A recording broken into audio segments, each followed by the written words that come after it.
இதுல என்னன்னா சார், நீங்க சொன்னீங்க இடி சொல்லியிருக்கின்றதுக்காகவே இது நிராகரிக்கிறது ஒரு அரசியல் பேச்சு அப்படின்ட்டு.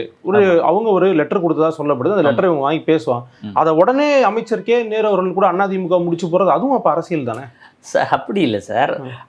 இப்போ யாரோடு அந்த பரிவர்த்தனை பேச்சுக்கள் நடந்திருக்கிறது? KN நேருவோட தம்பியோடு.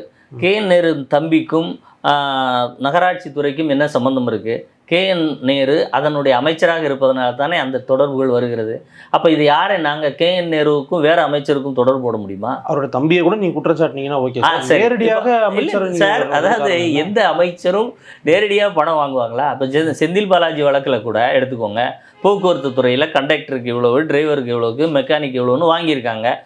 யாரிடம் வாங்கினாங்க? யாராவது செந்தில் பாலாஜியிடம் கொடுத்தோன்னு சொல்கிறாங்களா? அவரோட பிஏட்ட கொடுத்தாங்க, அவருடைய சகோதரர்கிட்ட கொடுத்தங்கிறாங்க, அவருக்கு வேண்டியவரிடம் கொடுத்தவர்கள் தான் சொல்லுவாங்க. அப்போ உங்களை சுற்றி இருக்கிற KN நேருடைய சகோதரர், அவருடைய பிஏக்கள், மினிஸ்டரோட பிஏக்கள், இப்போ இவர்களிடம் பணம் போகிறது என்றால் யாரை வைத்து போகிறது?